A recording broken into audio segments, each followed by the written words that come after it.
নমস্কার বন্ধুরা, আশা করছি সকলে ভালো আছেন। আজ আমি আপনাদের সাথে শেয়ার করতে চলেছি খুব কম সময়ে কোনো রকম ঝামেলা ছাড়াই চটজলদি তৈরি হয়ে যাবে এমনই একটি দুর্দান্ত স্বাদের চিকেনের রেসিপি, যেটি আপনারা ঘরে থাকা সামান্য কিছু উপকরণ দিয়েই বানিয়ে নিতে পারবেন। তো রেসিপিটি শুরু করা যাক। তো এই রেসিপির জন্য ঠিক যে পাত্রের মধ্যে আপনারা চিকেনটা কুক করবেন, ঠিক সেই পাত্রের মধ্যেই একবারে চিকেনটা নিয়ে নিতে হবে। তো আমি একটা কড়াইয়ের মধ্যে নিয়ে নিচ্ছি 1 কিলোগ্রাম পরিমাণে উইথ বোন চিকেন। চিকেনটা কারি কাটে কেটে নেওয়া হয়েছে। তো পরিমাণ মতো চিকেনটা নিয়ে নেওয়ার পর এবার আমি এর মধ্যে অ্যাড করে নিচ্ছি একটা বড় সাইজের পেঁয়াজের বেরেস্তা। এরই সাথে আমি অ্যাড করে নেব 1 চা চামচ নুন। নুনের পরিমাণটা যদিও বা আপনারা নিজেদের স্বাদ অনুসারে দেবেন। সাথে রঙের জন্য অ্যাড করলাম 1 চা চামচ হলুদ গুঁড়ো। এরই সাথে মশলা হিসাবে আমি অ্যাড করে নেব 1 চা চামচ জিরে গুঁড়ো, সাথে যাচ্ছে 1 চা চামচ ধনে গুঁড়ো। এছাড়াও চিকেনের কালারটা একটু সুন্দর আনতে আমি অ্যাড করে নিচ্ছি 1 চা চামচ কাশ্মীরি রেড চিলি পাউডার। ঝালের জন্য আমি দিয়ে দেব 1 চা চামচ লাল লঙ্কার গুঁড়ো। এছাড়াও আমি অ্যাড করে নেব 3 টেবিল চামচ পরিমাণে টক দই।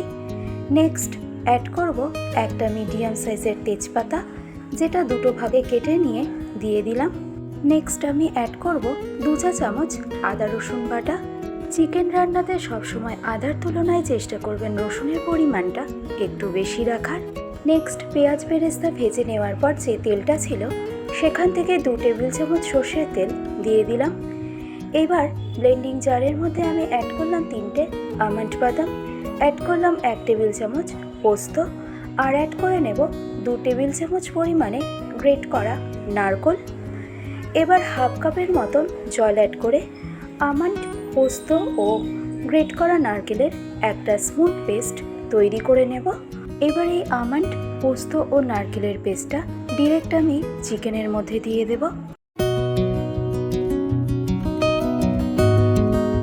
একই সাথে 4টে এলাচ খুব ভালো করে থেতো করে নিয়ে আমি দিয়ে দিয়েছি, আর সবশেষে দিয়ে দিচ্ছি 3টে ছোট দারচিনি। এবার এই সমস্ত উপকরণের সাথে চিকেনটা খুব ভালো করে আমি ম্যারিনেট করে নেব। চিকেন ম্যারিনেশনটা কিন্তু এখানে খুবই গুরুত্বপূর্ণ।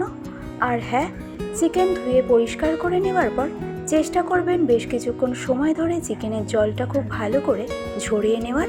তাতে দেখবেন চিকেন ম্যারিনেশনটা কিন্তু খুব ভালো হবে। তো দেখুন, সমস্ত উপকরণের সাথে চিকেনটা কিন্তু খুব ভালো করে ম্যারিনেট করে নেওয়া হয়ে গেছে। এবার ঢাকনা চাপা দিয়ে চিকেনটা আমি রেস্টিংয়ে রেখে দেব 1 ঘন্টার মতন। আর এই রেস্টিংটা রাখার কারণে দেখবেন চিকেনটা কিন্তু বেশ সফট হবে। এবার 1 ঘন্টা পর মেন রান্নাটা শুরু করব।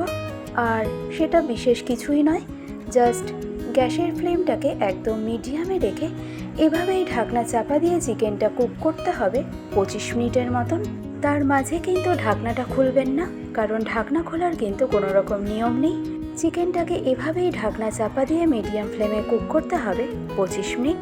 তো এবার সম্পূর্ণ 25 মিনিট পর আমি আপনাদেরকে ঢাকনাটা খুলে দেখাচ্ছি।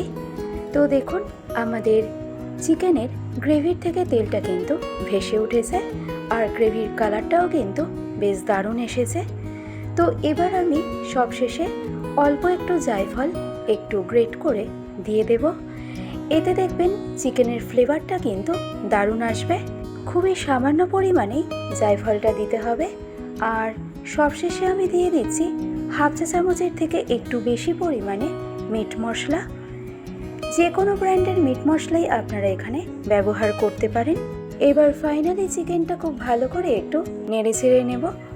তো আপনারা একটু লক্ষ্য করলেই দেখতে পারবেন এই পর্যায়ে চিকেনটা কিন্তু একদম পারফেক্ট সুসিদ্ধ হয়ে গেছে। চিকেনের মধ্যে থেকে যে জলটা বেরিয়েছে সেই জলেই কিন্তু চিকেনটা একদম পারফেক্টভাবে কুক হয়ে গেছে। তো এবার গ্যাসের ফ্লেমটাকে অফ করে দিয়ে ঢাকনা চাপা দিয়ে চিকেনটা আমি স্ট্যান্ডিং টাইমে রাখবো 10 মিনিট, আর তারপর সার্ভ করব।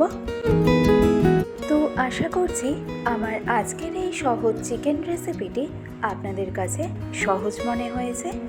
আর তাই ভালো লাগলে রেসিপিটি অবশ্যই এভাবে বানিয়ে দেখতে পারেন। সামনেই আসছে জামাই ষষ্ঠী। লুচি, রুটি, পরোটা পোলাও অথবা ফ্রাইড রাইস যে কোনো কিছুর সাথেই এই চিকেন আইটেমটা বেস্ট কম্বিনেশন হতেই পারে। আশা করছি আপনাদের সকলের ভালো লাগবে আজকের ভিডিওটি। তবে এই পর্যন্তই, আবার হাজির হয়ে যাব অন্য কোনো রেসিপি নিয়ে। ভালো থাকবেন, সুস্থ থাকবেন, ধন্যবাদ।